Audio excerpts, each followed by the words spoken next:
Hello, welcome to episode 32 of Keep Blooming. I'm your host, Liz Montigny. Today we have a guest joining us on the podcast. Her name is Lisa Bergin, and she calls herself the hormone adjuster.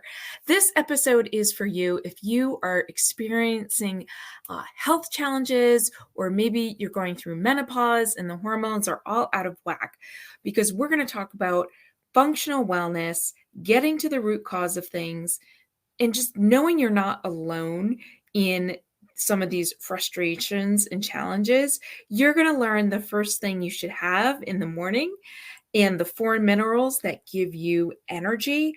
And of course, the best choices you can make for your body, which number one is listening to it. So let's get growing and keep blooming.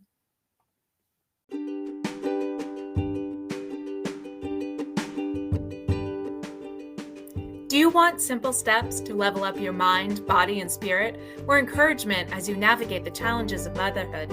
Or maybe you need a dose of hope to achieve that goal? Then you've tuned in to the right podcast. This is Keep Blooming, and I'm your host, Liz Montigny. Each week, I'll encourage you to drop the hustle mentality for hope and act on the dreams God has put on your heart. I'm a licensed Ziegler life coach. I've created a theater ministry, and like you, I'm doing all the things as a Catholic, a wife, and a mom to 3 boys. So let's get growing and keep blooming.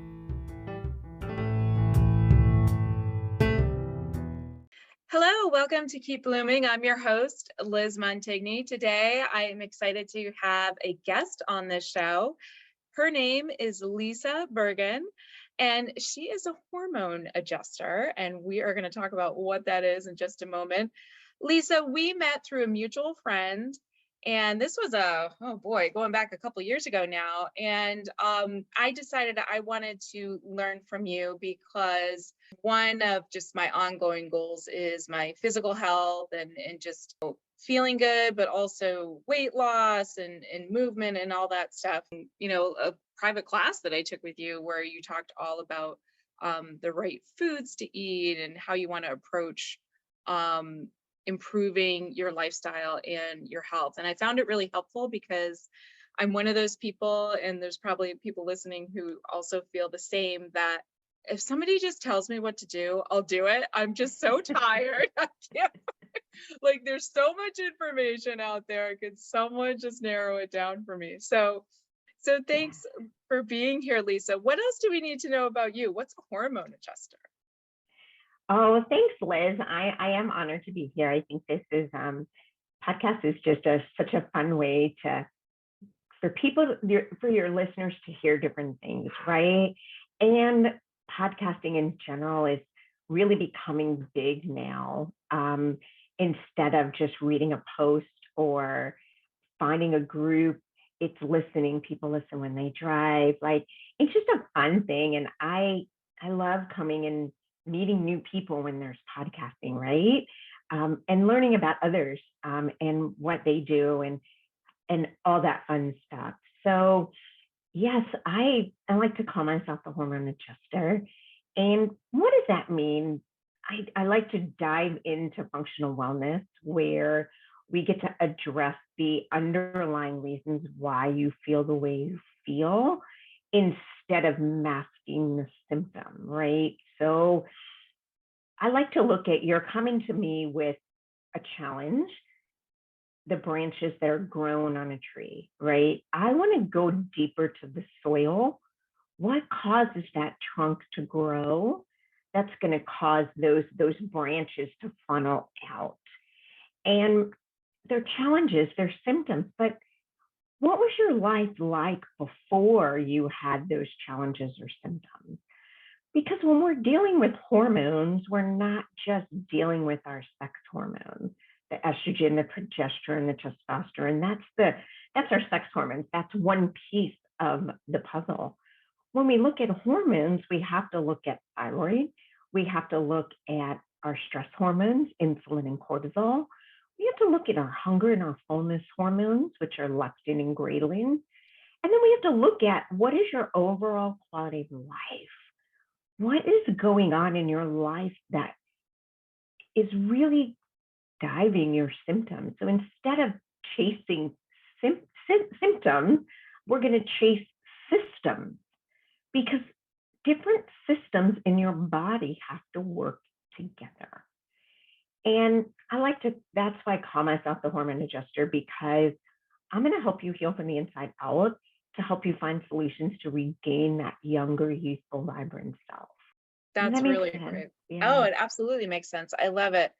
Well, before we get too deep into our conversation, for those of you who have been listening, you know I like to root our conversations in the truth and frame them with a little Lectio Divina. So this is 3 John chapter 1. Beloved, I hope you are prospering in every respect and are in good health, just as your soul is prospering. Beloved, yes, you are beloved. I know sometimes when we are struggling through health challenges and the wackiness of menopause, we can easily forget that. But know that He does want us to prosper, and remember that we are whole beings and our bodies are incredibly amazing, sometimes complicated and sometimes not. Focus on making the right choices for your body, your mind, your spirit, your soul. And these are the key areas that I work on with my clients, because if we can get that humming along right, then all the other things are going to come along for the ride. So I'm sure we're going to dive into this holistic approach as we talk more. So two things that I want to ask you about from that. You're talking about symptoms to systems, which I love, because in a sense, I'm doing that with my clients as well. I mean, it's life coaching, but we're talking about they're coming to me because something is off in their life.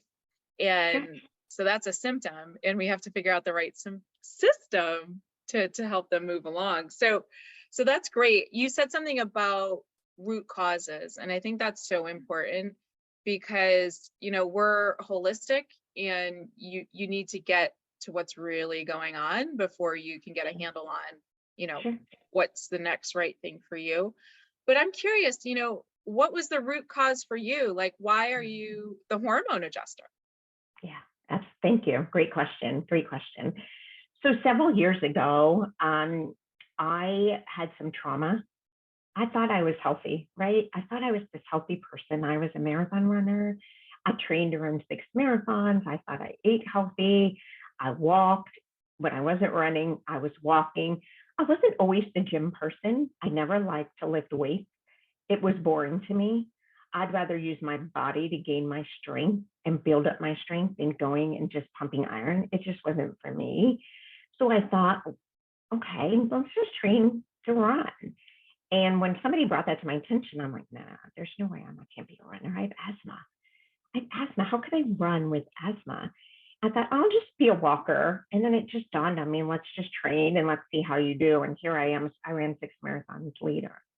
But what happened to my health that allowed me to go deeper into the understanding of how did I rule it back to hormonal imbalances? I had to have a blood test in order to keep up with your insurance and get your physicals every year. They gave you money back in your pocket. I don't think they do that today anymore, but they did do that a couple years ago. Well, I went to the doctor, had my physical, had routine blood work done, and I got a call that my thyroid numbers were out of balance. And I said, thyroid, what is that? Like, I didn't know what your thyroid was. I didn't know what your thyroid did. I didn't know that it affected pretty much everything, going to weight and temperature and energy metabolism. And I was shocked. So I had an ultrasound, and I had 2 small nodules that were driving my increase in my TSH, which is thyroid synthetic hormone. And I thought, oh, I'm healthy. I run. I'm active. I have energy. I feel great. Well, 1 year after I was diagnosed with having Hashimoto's and hypothyroidism, my energy tanked. It caught up with me. My energy tanked. I started gaining weight. I started having hot flashes and then night sweats. And then all of a sudden I'd go from crying to laughing to being angry. I thought, like, seriously, right? Like, what the heck is going on? Well, I realized, all right, let's go back to when I felt my best. What was going on in my life when I felt good, when I felt good in my body? And you talk about root cause resolution, I had to dive deep into all the systems and thinking back to antibiotics, thinking back to allergies, thinking back to, did I have any diagnoses in my digestive system that could affect why my thyroid acted up? And it takes a while to put all those pieces to the puzzle together. Well, after my diagnosis and all these things started going wrong, and I'm like, well, this is happening. This isn't happening to me. It's happening for me. And I'm like, there's got to be a way to make changes. And I realized after the fact, when I went through menopause, that the trauma in my life caused me to get a secondary diagnosis of Hashimoto's and hypothyroidism. Because it doesn't have to happen when you're born. It doesn't have to happen in your young adult years. It can happen in later in life, in your 30s, your 40s, and even into your 50s. So I was in my 40s when I was diagnosed and went through menopause at 42, so 10 years ago, and didn't know that all of those symptoms affect different systems. Yeah, there's a few things you said there. I mean, was almost like your environment and what was going on in your lifestyle contributed to this, where I think people forget that. It seems like that should be the first thing you look at, but it's not always. Sure. And then what happens is people go to the doctor because they don't feel well. Yeah. And then the doctor runs blood and the doctor says, no, everything's normal. It's in your head. But that's not always the case. It might be, it might feel normal, but it's not common. Because what is normal to one may not be normal to someone else. And then they're not seen and they're not heard, and then they suffer in silence. You do. You hear that a lot. And you made a good point there. What is normal for your friend may not be normal for you. And I actually had a doctor tell me that, when we were talking about different things, and he was saying, what's going to work for you is not the same thing as your friend. So just take that out of the equation, which was really helpful, actually.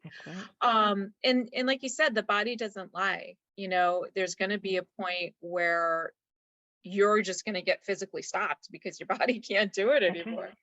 Sure. And I also liked what you said about, even though you were going through all this, you said, this was happening to me, to the to me, for me, scenario. And I love that, because there's always something good that comes out of these challenges in life. And here you are, you had this huge challenge, but now you've turned it into a practice, and you've been doing this for years and making a huge impact with other women's health. Speaking of those women that work with you, do you see like a common thread with women that come to you, and like what they're coming for, or maybe, some of their symptoms? Can you talk about that a little bit? Sure, absolutely. Yes, I do see a common thread. Most common thread is, I can't lose weight. That is the biggest, and I have no energy. Those are probably the two biggest symptoms that people are challenged with, because as we get into our later years and as we start to age, and we do, even though age is a number, we go through life changes, and it doesn't mean those life changes need to be hard or difficult, right? And when people hear the word change, they freeze, because I have to make changes, and they freeze because they're like, oh my God, I'm going to have to give up something that I love. And that's not always the case. So yes, the common thread is weight and no energy, and maybe motivation. But they go to the doctor, they get a blood test. Their blood test shows their hormones are normal, but they feel like garbage. They have no energy when they get up in the morning. They feel they eat the healthiest, and they're not seeing the number on this scale move or the way their clothes fit. And then they start to self-sabotage, right?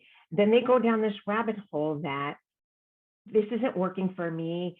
I'm making all these changes and nothing's working.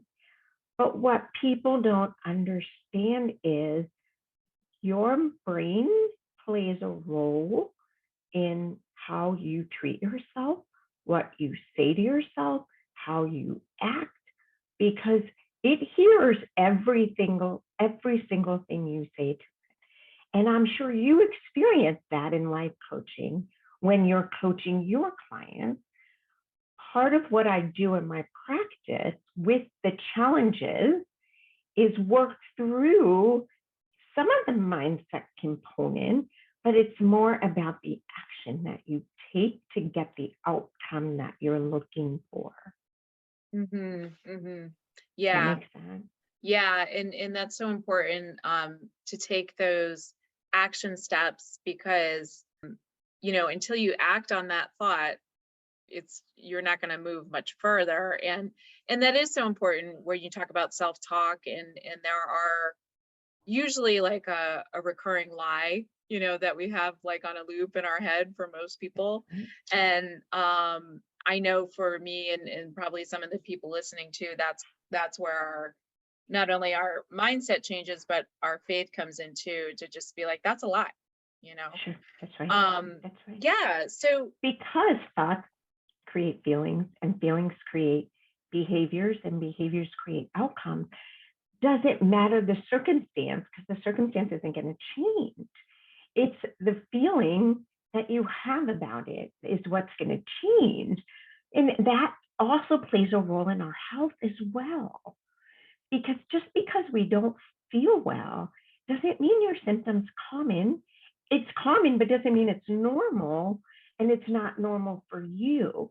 So you have two choices. You can stay stuck going down that rabbit hole that's nothing's working for me, or how open-minded would you be to looking at an opportunity through a different lens that could get you a different result? tell me, I always like to give our listeners simple changes that they can make. And especially in this area, if you are at that stage of life where, the hormones are changing, it, and you're accepting it, but you're still like, what do I don't even know what I need to do. I feel so out of whack, it's almost like, I just don't even know where to start. And so then you get stuck again. And, and it's like, don't, take action. Like you say, just one simple step at a time. Could you tell us about some simple steps that you could make some adjustments in? Yeah. So for all the coffee lovers out there, and I'm sure there's a lot of them, because we thrive to get the caffeine drive to give us the energy to get motivated or get started through our day. I will share two things in that regards to caffeine. Start your day with water, and preferably adding lemon or apple cider vinegar, because coffee is a dehydrator. It is, believe it or not, it is. And if you sleep through the night, most menopausal women do not. They get woken up multiple times. Some sleep very well, but are still not rested when they wake up in the morning, because their brain is thinking, or maybe they got a night sweat, it disrupted them, but didn't wake them, but it startled them or moved them. So we need to wake up ourselves, and we need to get the blood pumping in the morning. You start with caffeine first. You're going to set yourself up for failure at the end of the day, because you're going to get that 2 p.m. or 3 p.m. slump. And what do? We go for the caffeine or the soda or the Gatorade, and that gives us more sugar. So if we start our day with lemon and lemon water, or apple cider vinegar, lemon, and lemon water, we're giving us some energy. We're waking up the cells, we're waking up the blood, and we get to decrease inflammation a little bit. If we start with the coffee right away, again, you're going to set yourself up for failure at the end of the day. And another tip to the coffee, for every 8 ounces of coffee that you drink, my recommendation is to have a glass of water. When you finish that cup of coffee, don't automatically go for that second cup of coffee. You have to replace what you're drinking with water to keep up with your hydration. So my first tip, that's probably 2 tips, maybe 3, but make sure you're drinking half your body weight in ounces of water. And I recommend that because if you work out, you need to drink more. If you're drinking coffee, or for the tea lovers, you need to drink more water to continue to hydrate that body. If you have dehydration, you're going to deplete sodium, you're going to deplete potassium, you're going to deplete magnesium. And those are the 4 minerals we need as the spark plugs in our body to continue to have energy. Mm-hmm. I love that. I have the routine of the morning where I drink water, and then my next cup of water has the ACV, because I have noticed that is the only thing that keeps the bloat away from me. Wow. And if I miss that, I notice it for sure. So, these are all simple things that you can do, and you can tell the difference or not. And it's not going to hurt you. ACV. And the best part is it doesn't cost money. The No. best part is it doesn't cost money. Yeah. Now, I'm going to add 1 tip to that. Make sure it's filtered water. Yeah. Don't tap water, depending upon where you live and where your listeners are, where they're located. Our tap water is heavily concentrated with chlorine, especially here in Florida where I live. And we want to make sure that we're balancing the pH in the water, because that will also imbalance minerals in the body. So we need to make sure that our alkaline and our alkalinity and the acidity is balanced. You can always go get yourself some pH drops to balance out the alkalinity in the water. Yeah. What else? So we got hydration, obviously, and that's easy. Like you said, it's easy, it's simple, it's free. Sure. Yeah. And then my second tip is I always like to tell people to move their body in some way, whether that's walking, whether that's doing some type of strength training, but keep it to a minimum, because we don't want to stress the body out if your body is already under high amounts of stress. Because when we have hormonal imbalances, we already have high amounts of stress. And when we have high amounts of stress, it affects our nervous system. And we don't want to stress our adrenals out even more. So make sure that movement is movement for you, whether it's riding a bike, whether it's walking, whether it's dancing, whether it's yoga, strength training. If it is a HIIT workout, I always like to say, don't do it 6 days in a row. Change up that workout. All you need is 30 minutes a day. 30 minutes a day, get your body moving, because your happy hormones will thank you. I love that. Happy hormones. Yeah. And I always share this with my clients too, a step at a time, because your body even wants that. Like you said, if your body is already stressed out, you trying to 10x something is going to make me more frustrated. So yeah. And these are all about simple choices you can make. And just that question I always have my listeners consider is this choice bringing me closer to or further from the life I want to build? I mean, you can ask yourself that question for anything, including, the coffee. So that's great. And it's so funny you say that, because in my practice, I always ask my clients, if you make this choice, how's your body going to handle it? Is it going to be mad at you, or is it going to be happy with that choice that you make? Because in life, we only have our choices that we make. We can only control the choices that we make, not what anybody else does. It doesn't matter. We can only control our thoughts, our feelings, and our behaviors. So if that choice isn't going to serve you when it comes to your health and your hormones, because you got to have your hormones to have your health, and you got to have your health to have your life, what choice is that going to be that's going to serve you? So I love that you do that inside of your practice with your clients when it comes to life coaching, because it's the same in life or health. Yeah, absolutely. And I think too, you made a good point there about functional movement too, is just walking the dog counts, gardening counts, like move your body. That's right. Your Clean body your needs house. Have a dance party with yourself, right? Go outside and scream. It's getting that stress out, right? And it's bringing in the dopamine, the feel-good hormone, and releasing serotonin, right? So what can we do that's going to relax our body to be able to utilize nutrients that we put in it? Yeah. And I think a lot of the times we get stuck overthinking things when usually just like the simple step by step will get you further. It's not going to be instantaneous, but absolutely over time. That's awesome. Right. Beautiful. I love it. I love it. So tell us, Lisa, what is the latest? How can we get in touch with you? All that good stuff. Sure. So I have a website, thehormoneadjuster.com. I also have a private Facebook group on Facebook. So if you're on social media, the Healthy Hormone Hub is my private Facebook group. You can find me at Lisa Bergin on Facebook, Lisa Bergin on LinkedIn, and on Instagram. I still believe it's Lisa Bergin too, on Instagram. And I'm not on Twitter. And I do inside of my Facebook group is where I do a lot of my training. I give value. There's recipes. I do a food of the week every week. I bring in guest experts as well to talk about different things. This month for May, next Friday is all about breath work to help reduce stressors, because again, we're dealing with insulin and cortisol when we talk about the hormonal spectrum and what could bring contentedness to our bodies instead of increasing that stressor.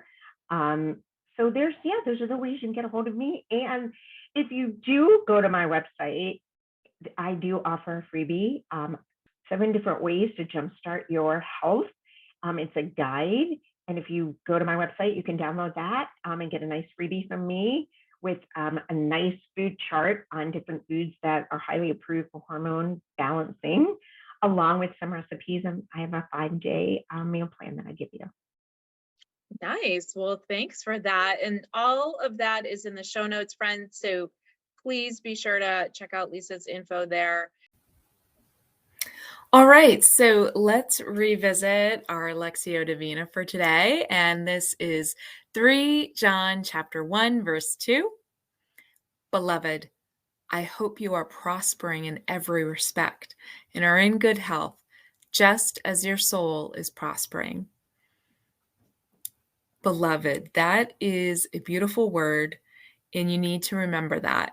In all the confusion, frustration of what may be going on in your body or whatever you are struggling with, know that there is a way through it and you will get there because you are beloved and He wants your soul to prosper. And this is all part of the journey and the process. So let's get growing and keep blooming.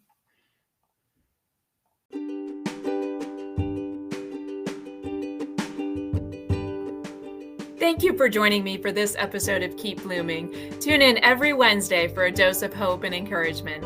You can find this podcast on Anchor, Spotify, and Google and Apple Podcasts. To be the first to know about my upcoming retreats and latest offerings, be sure to hop onto my email list. Have a wonderful week and remember to keep blooming.